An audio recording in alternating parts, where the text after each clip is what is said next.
তাণ্ডব সিনেমার পাইরেসি, ডিবির হাতে ৩ আসামি আটক।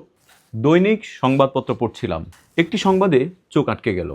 ঈদে মুক্তি পাওয়া শাকিব খানের আলোচিত সিনেমা তাণ্ডব পাইরেসি শিকার হয়েছে। সেটি নিয়ে বনানী থানায় মামলা হয়েছে এবং সেই মামলার প্রেক্ষিতে ডিবি পুলিশ ৩ জন আসামিকে গ্রেপ্তার করেছে। তাদেরকে ২ দিনের রিমান্ড দিয়েছে আদালত। এটি এই মুহূর্তে বাংলাদেশের একটি আলোচিত ইস্যু। তাণ্ডব সিনেমা মুক্তির মাত্র ১ সপ্তাহের মধ্যেই পাইরেসি শিকার হলো। চলুন আজ আমরা আলোচনা করি পাইরেসি কি এবং আইনে এটির শাস্তির কথা কি বলা আছে। পাইরেসি বলতে কোনো একটি শিল্পকর্ম, সেটি সিনেমা হতে পারে, গান হতে পারে কোনো লেখকের বই, নাটক হতে পারে, সেটি যখন মূল মালিকের অনুমতি ছাড়া নকল বা কপি করা হয়, করে যখন সেটি ডিজিটাল মাধ্যমে ছেড়ে দেওয়া হয় বা প্রকাশ করা হয়, তখন সেটিকে পাইরেসি বলে। পাইরেসি শব্দটা মূলত সিনেমা বা চলচ্চিত্রের ক্ষেত্রে ব্যবহার করা হয়।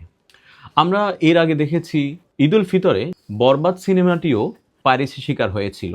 এছাড়াও সিনেমা অঙ্গনে প্রায় আমরা এই পাইরেসি শব্দের কথাটা শুনতে পাই। একটি শিল্পকর্ম যখন নির্মাণ করা হয়, ইন্টেলেকচুয়াল প্রপার্টি অর্থাৎ মেধাভিত্তিক যে সৃষ্টিগুলো আছে সেগুলোকে কপিরাইট আইনের মাধ্যমে সংরক্ষণ করা হয়। কপিরাইট আইন অনুযায়ী মূল মালিকের যে অধিকার সেগুলো সংরক্ষণ করা হয়। কোনো একজন ব্যক্তি যখন তার মেধা ব্যবহার করে একটি সৃষ্টিশীল কাজ করেন এবং সেটি কপিরাইট করা থাকে, সেই ক্ষেত্রে সেটি ওই মালিকের অনুমতি ছাড়া কোনোভাবেই সেটি প্রকাশ, বন্টন, প্রচার করা যাবে না। কিন্তু আমরা দেখি ডিজিটাল প্রযুক্তির অনেক বেশি অগ্রগতির ফলে আমরা প্রায়শই দেখি গান, সিনেমা, নাটক এগুলো খুব সহজে হুবহু নকল কপি ভার্চুয়ালি চলে আসে। এতে করে মূল মালিক আর্থিকভাবে ব্যাপক ক্ষতির সম্মুখীন হয়। একই সাথে রাষ্ট্র রাজস্ব থেকে বঞ্চিত হয়। পাইরেসি হয়ে যাওয়ার কারণে সৃষ্টিশীল যে মানুষটি একটি সিনেমা নির্মাণ করেন বা যে প্রযোজক অর্থলগ্নি করেন, তিনি আর অর্থলগ্নি করতে সাহস পান না। তাতে করে সৃষ্টিশীল কাজ বন্ধ হয়ে যাওয়ার ঝুঁকি থাকে। অর্থাৎ যিনি উদ্ভাবন করেন তিনি যখন তার প্রকৃত মূল্য না পাবেন, তখন স্বাভাবিকভাবে পুনরায় সেটি নির্মাণ করতে চাইবেন না। তাতে করে দেশের মেধাস্বত্বের অবমূল্যায়ন হয়, দেশের নতুন সৃষ্টি, গবেষণা, জ্ঞান চর্চা ব্যাঘাত ঘটে। বাংলাদেশে কপিরাইটের জন্য অর্থাৎ মেধাস্বত্ব সংরক্ষণের জন্য কি কি আইন আছে সেটি নিয়ে একটু আলোচনা করা দরকার। ২০০০ সালে যুগের চাহিদার কথা বিবেচনা করে কপিরাইট আইন প্রণয়ন করা হয়।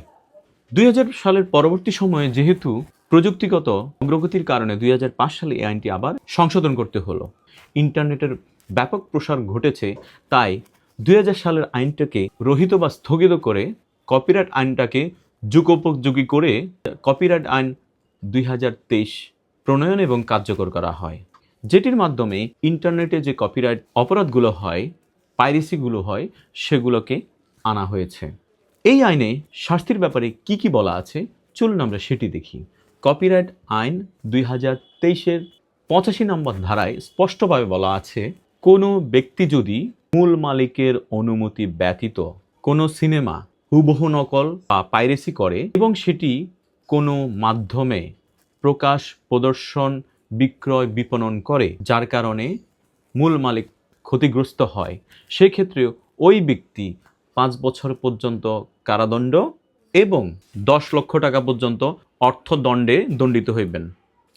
এই আইনে আরও বলা আছে, কোনো ব্যক্তি যদি এই একই অপরাধ পুনরায় আবার করেন, সেক্ষেত্রে তিনি আরও ৫ বছরের কারাদণ্ড এবং আরও ৫ লক্ষ টাকা জরিমানায় দণ্ডিত হবেন। আপনি পাইরেসি করলেন না, কিন্তু পাইরেসি হয়ে যাওয়া সিনেমাটি আপনি শেয়ার করলেন বা আপনি সেভ করে আপনি আপনার ডিভাইসে রেখেছেন, সেক্ষেত্রে কি হবে? আইনে বলা হয়েছে সেক্ষেত্রে আপনিও একই অপরাধে দোষী সাব্যস্ত হবেন, অপরাধের সহযোগী হিসাবে আপনাকে গণ্য করা হবে এবং আপনি দণ্ডিত হবেন। এই আইনের ব্যাপকতা কিন্তু অনেক। একজন এসআই মর্যাদার পুলিশ অফিসার যদি বিশ্বাস করার কারণ থাকে বা তার সন্দেহ হয় কোনো সিনেমা পাইরেসি হচ্ছে, সেক্ষেত্রে তিনি কোনো ওয়ারেন্ট ছাড়া সন্দেহজনক ব্যক্তিকে গ্রেপ্তার করতে পারবেন এবং যে ডিভাইস দ্বারা তিনি পাইরেসি করছেন সেটি জব্দ করতে পারবেন। পরিশেষে আমরা বলতে পারি যে আপনি আইন জানেন না।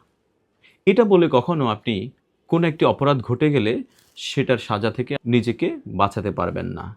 নিজের অজান্তে যেন কোনো অপরাধে জড়িয়ে না পড়ি, সে ব্যাপারে সচেতন থাকতে হবে।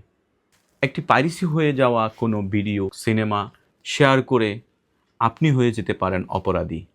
আইনি সমস্যা এবং সমাধানমূলক পরামর্শ পেতে হলে আমার চ্যানেলটি সাবস্ক্রাইব করে পাশে থাকুন।